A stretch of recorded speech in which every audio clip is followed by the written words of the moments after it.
Hey, eighth graders, we're looking at simplifying radicals here.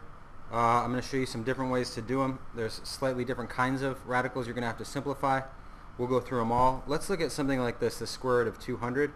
You could think of this one as the square root of 100 times the square root of 2, right? Because 2 times 100 is 200. The square root of 100 is just 10, so we could just finish this one by doing 10 square root of 2. There's 2 we can't break down because it's just 2 and 1. So we're done at that point. If you don't see the 100, you can also try this one some different ways. You can always just break them down into as many things as you want. So let's say I just did 4 and 50. So square root of 4 and square root of 50. I could say, okay, square root of 4 is 2. So I have 2 square root of 50. And then the square root of 50 is square root of 25 times the square root of 2. And I still have this 2 down here. Square root of 25 is 5. So that comes out now. So now I have 2 times 5 times square root of 2, so that's 10 root 2, which is the same thing we had up there. I could break it down any way I want. I could say square root of 200 equals square root of 5 times 10 times 8. I'm sorry, times 4, excuse me. 5 times 10 times 4. Okay, let's break that down into 5 times 5 times 2 times 2 times 2. So this 5 and the 2 are equal to the 10, and this 2 and the 2 are equal to the 4. Anytime I want to pull stuff out, I just need 2 things. It's like Kids in the Hood is the example Miss Katz uses, and I like it. So there are 2 kids in the hood. One of them gets out, makes a life. The other one gets shot or something terrible, which is not ideal, but if it helps you remember this, that's cool. We have 2 more. One of these guys escapes, so I get a 2 out there.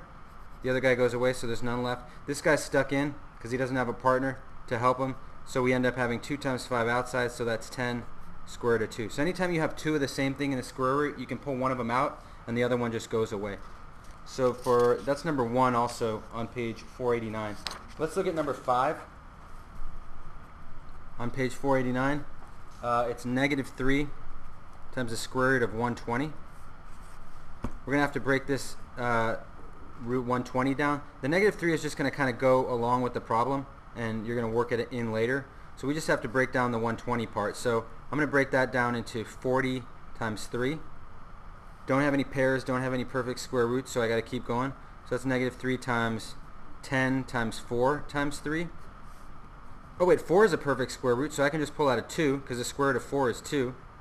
So I have a 2 outside here times the negative 3. I'll put it in parentheses just to make it easier. So inside we have 10 times 3. 10 reduces to 5 and 2.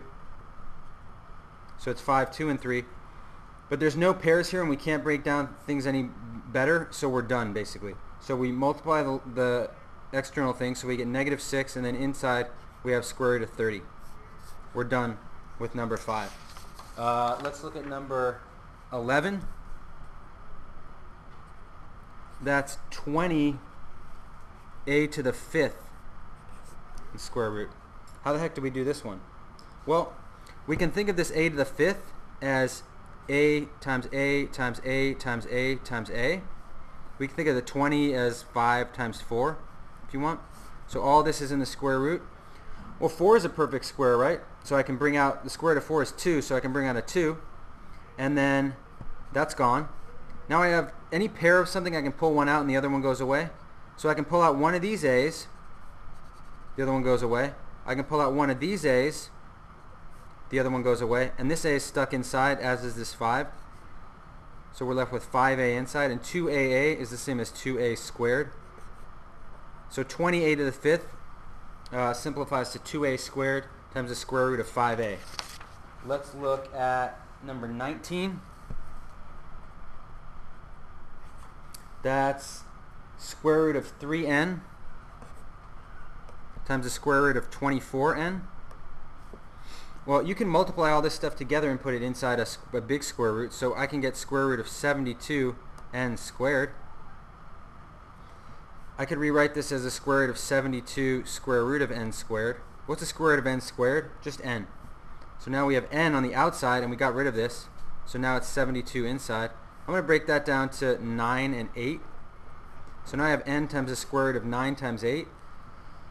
Square root of 9 is 3, so I can get rid of that and pull out a 3. So now I have 3n square root of 8. 8 is the same as 2 times 2 times 2. So if I have two 2's, I can pull one out, and the other one doesn't make it. But this 2 is stuck inside still. So our final answer is 6n times the square root of 2. That's number 19 on page 489. Let's look at some other ones. Let's look at 29. So 29 on page 490 is 3 times the square root of 3 over 4. Another way to write this is this 3 times the square root of 3 over the square root of 4. Square root of 4 is just 2. So I have 3 times the square root of 3 over 2. If I combine all this, I get 3 root 3 over 2. We can't do anything else with it. There's nothing we can do. Let's look at number 33. That's going to be square root of 7 over 16c squared. I can think of that as the square root of 7 over the square root of 16c squared, or even better, square root of 16 times the square root of c squared. So now square root of 7 I can't do anything with, so that stays square root of 7. Square root of 16 is 4. Square root of c squared is c. So I'm done.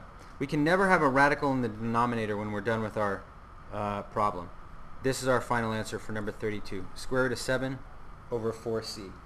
I want to show you guys how to rationalize the denominator now. Rationalizing denominator. This goes into what I had just mentioned before, how you can't have a radical sign in the denominator anytime when you're doing problems like this. So if we looked at number 45, it's 5 over the square root of 5.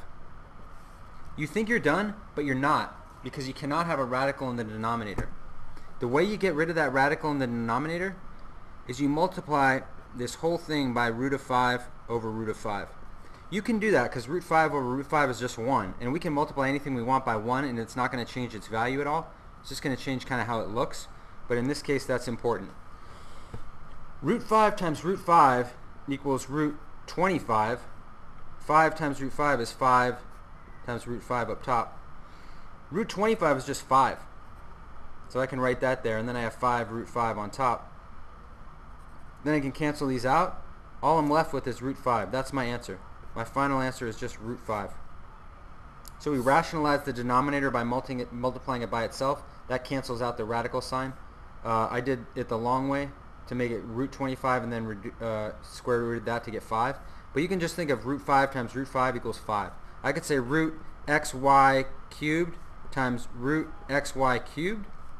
That just equals xy cubed. I could say root 123 times root 123. That just equals 123. And again, I could say root 2 times root 2. That just equals 2. And an easier way to think of it is root 2 times root 2 is root 4, which equals 2. So anytime you have two identical roots and multiply them together, you just have that one thing without any roots, radical signs anymore. That's the basics on rationalizing the denominator. We can do more of those tomorrow. Hope that helped.